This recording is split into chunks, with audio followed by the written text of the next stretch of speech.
अगर मैं आपसे एक सवाल पूछूं कि क्या एफडी सच में हमारा पैसा बढ़ाती है, तो आप में से बहुत सारे लोग यही कहेंगे कि हाँ, बैंक हमें हर साल इंटरेस्ट देता है जिससे हमारा पैसा बढ़ता है। लेकिन अगर मैं आप लोग से कहूँ कि हर साल लाखों लोग एफडी कराने के बाद भी गरीब ही रह जाते हैं, तो शायद सुनने में आपको थोड़ा सा अजीब लगेगा, क्योंकि हमने बचपन से यही सुना है कि एफडी सबसे सेफ इन्वेस्टमेंट होता है और हमें हर साल इंटरेस्ट मिलता है जिससे हमारा पैसा बढ़ता है। लेकिन मैं आप लोग से एक सवाल पूछता हूँ कि क्या सिर्फ सेफ होना इम्पॉर्टेंट है, या हमें ये भी पता होना चाहिए कि हमारा पैसा सच में बढ़ रहा है कि नहीं बढ़ रहा है। तो आज के इस वीडियो में हम किसी भी इन्वेस्टमेंट को प्रमोट नहीं करेंगे। हम ना ही एफडी को बुरा कहेंगे और ना ही किसी दूसरी इन्वेस्टमेंट को अच्छा।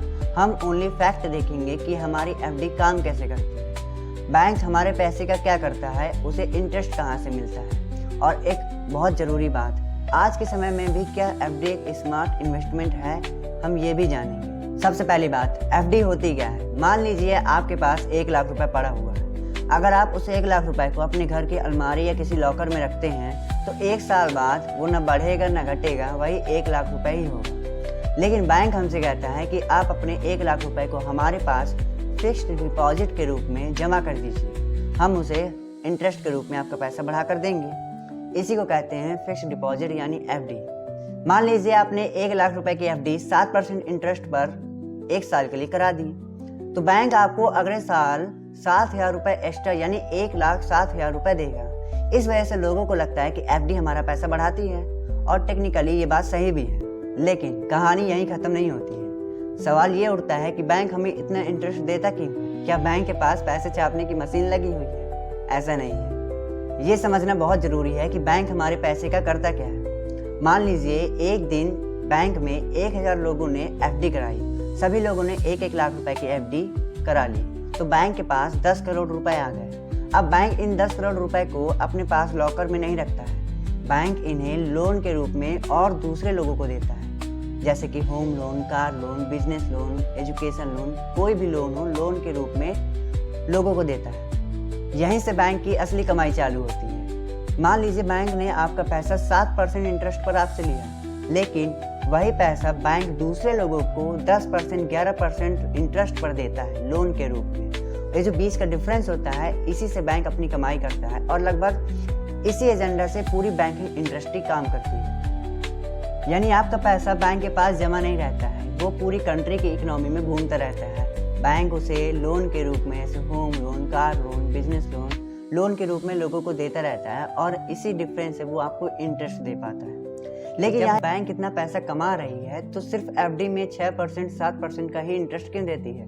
12-15% का भी तो इंटरेस्ट दे सकती है। इसे समझने के लिए आपको आरबीआई, रेपो रेट और इंडिया की इकोनॉमी को भी समझना होगा।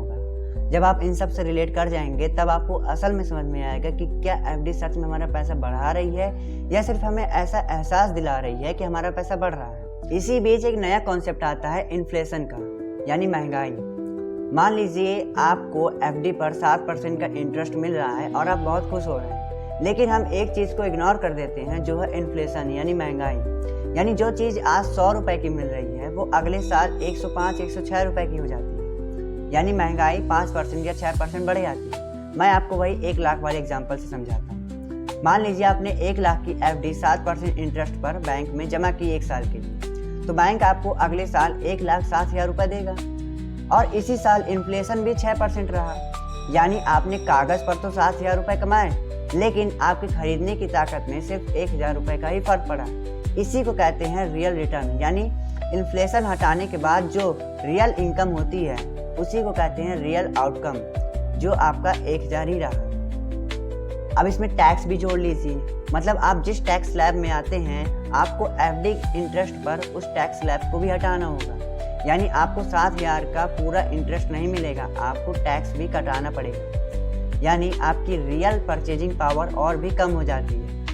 इसलिए कई सारे फाइनेंस एक्सपर्ट इंटरेस्ट को देखकर ही इन्वेस्टमेंट की सलाह नहीं देते हैं। इसलिए शायद बहुत सारे फाइनेंस प्लानर कहते हैं कि एफडी सिर्फ इनकम दिखा सकती है, रियल वेल्थ क्रिएट नहीं कर सकती है। तो एफडी के बारे में और डिटेल में हम नेक्स्ट वीडियो में देखेंगे। तब तक के लिए शेयर करो अपने उस फ्रेंड को जो एफडी के बारे में गलत सोचते हैं। तब तक के लिए थैंक यू।